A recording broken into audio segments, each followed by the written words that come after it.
Sharks are among the most ancient predators of the ocean. Unlike bony fish, their lives depend on constant movement. Why are some sharks unable to stop while certain species can rest on the seafloor? Sharks lack a swim bladder that provides neutral buoyancy.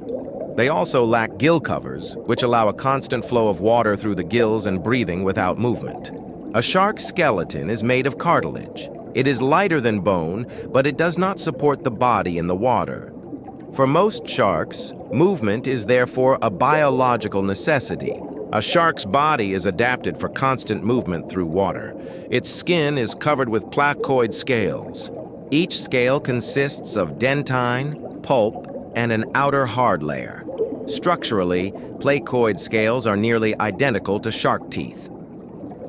This type of skin reduces drag and turbulence, allowing the shark to move more efficiently. At high speeds, it stabilizes the flow of water along the body. Combined with a streamlined body shape, this unique skin turns the shark into a highly efficient swimmer, adapted for a life of constant motion. However, not all sharks are forced to remain in constant motion. Some species are able to rest while lying on the seafloor. These include the white-tip reef shark, the nurse shark, and saw sharks. These sharks possess a large, fat-rich liver that helps maintain buoyancy. They are also capable of actively pumping water through their gills without moving forward. As a result, they can lie on the seafloor, continue breathing, and conserve energy while remaining motionless for extended periods of time. Sharks are predators capable of surviving long periods without food. But when prey is available, they consume large meals. A shark's stomach is highly expandable and can retain food for extended periods. If indigestible or harmful material is swallowed, a shark can avert its stomach through the mouth to remove it, and then retract it back into the body. In colder water, a shark's metabolism slows down and feeding becomes less frequent. Under these conditions, the ability to retain and process food over long periods becomes especially important. A key role in digestion is played by the spiral valve of the intestine. It increases the surface area for absorption and slows the passage of food, allowing the body to extract the maximum amount of energy. This digestive system is perfectly adapted to the shark's lifestyle, infrequent but substantial meals. Despite sharing a common body plan and similar physiological principles, sharks display remarkable differences in size, behavior, and feeding strategies.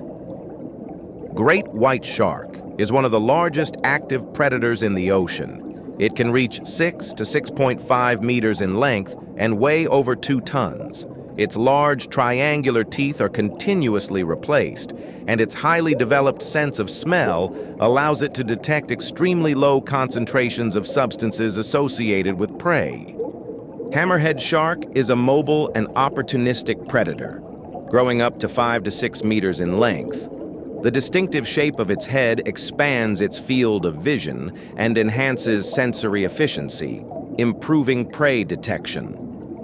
Saw shark is a bottom-dwelling hunter that can grow up to 5 meters long. Its elongated rostrum, lined with tooth-like projections, is used to locate and stun prey, while electroreceptors in the skin allow it to detect animals hidden in sand or sediment.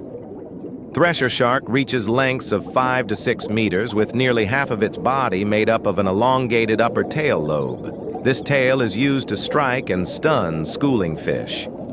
In contrast to these predators, the whale shark is the largest fish on Earth.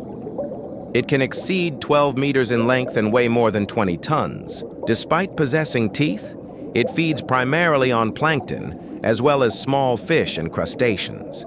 Its mouth is wide, but the throat is narrow, preventing the ingestion of large prey. Instead, food is filtered from the water as the shark swims with its mouth open, using specialized filtering structures in the gills.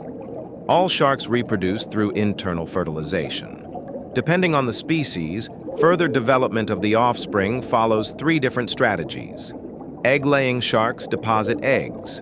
The embryo develops inside a tough, protective capsule attached to the seabed or vegetation and is nourished by a yolk sac. This strategy is found in species such as nurse sharks and some bottom-dwelling reef sharks.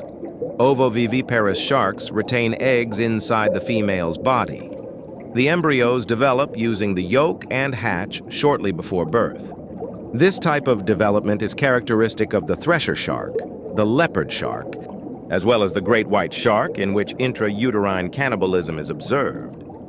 Viviparous sharks give birth to live young. In these species, embryos receive nourishment directly from the mother. The same type of development is observed in hammerhead sharks, bull sharks, and lemon sharks. In these species, the placenta develops from the embryonic yolk sac. Together, these reproductive strategies allow sharks to thrive in environments ranging from shallow reefs to the open ocean. Despite the limitations of their body plan, sharks have evolved unique adaptations, from specialized skin and the spiral valve to internal fertilization, that have allowed them to survive and persist for millions of years.